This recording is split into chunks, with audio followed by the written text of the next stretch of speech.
Oil palm Eroor എസ്റ്റേറ്റിൽ സ്ഥാപിച്ച Govardhan biogas പദ്ധതി ഉദ്ഘാടനം ചെയ്തു. ഏരൂർ ഗ്രാമപഞ്ചായത്ത് കേരള ശുചിത്വ മിഷനുമായി സഹകരിച്ചാണ് പദ്ധതി നടപ്പാക്കിയത്.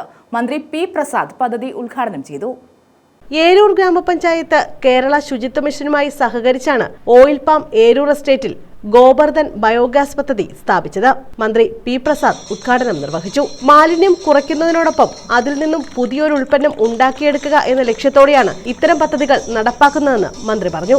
മാലിന്യം ഉണ്ടാക്കുന്ന ബുദ്ധിമുട്ടുകൾ കുറയുന്നു, അല്ലെങ്കിൽ ഒഴിവാകുന്നു. അതോടൊപ്പം തന്നെ പുതിയൊരു ഉൽപ്പന്നത്തെ ഉപയോഗിക്കാൻ പറ്റുന്ന മറ്റൊരു ഉൽപ്പന്നത്തെ ഉണ്ടാക്കാനും കഴിയും. മാലിന്യങ്ങൾ എന്ന് പറഞ്ഞാൽ വലിച്ചെറിയാനുള്ളതല്ലെന്നും ഇത് ഓരോന്നും ഓരോ അസംസ്കൃത വസ്തുവാണെന്നും പറയുമ്പോൾ പലപ്പോഴും നമുക്ക് ഒരു ധാരണ ഉണ്ടാകുമായിരുന്നില്ല. എത്ര പെട്ടെന്നാണ് നമുക്കത് ബോധ്യപ്പെടുത്തിരുന്നത്. അതാണ് ഇപ്പൊ ഇവിടെ ഈ ഗോവർദ്ധൻ എന്ന ഈ പദ്ധതി ബയോഗ്യാസിന്റെ രീതിയിൽ ഉണ്ടായിരിക്കുന്നത്. നമ്മൾ തള്ളിക്കളഞ്ഞിരുന്ന വേസ്റ്റ് അല്ലെങ്കിൽ മാലിന്യമായി ബുദ്ധിമുട്ടുണ്ടാക്കാമായിരുന്ന ഒന്നിനെ മറ്റൊരു ഉൽപ്പന്നത്തിന് വേണ്ടിയുള്ള അസംസ്കൃത വസ്തുവായി നമ്മുടെ കയ്യിലേക്ക് എത്തുക. പി എസ് സുബാൽ MLA അധ്യക്ഷത വഹിച്ചു. ഗ്രാമപഞ്ചായത്ത് president G Ajith, oil palm chairman R Rajendran, MD John Sebastian, block panchayat president Omana Murali, ജില്ലാ പഞ്ചായത്ത് അംഗം സി അംബികകുമാരി, മുൻ ഗ്രാമപഞ്ചായത്ത് പ്രസിഡന്റ് ടി അജയൻ, സ്ഥിരം സമിതി അധ്യക്ഷൻ ഷൈൻ ബാബു തുടങ്ങിയവർ പങ്കെടുത്തു. News bureau, Anchal.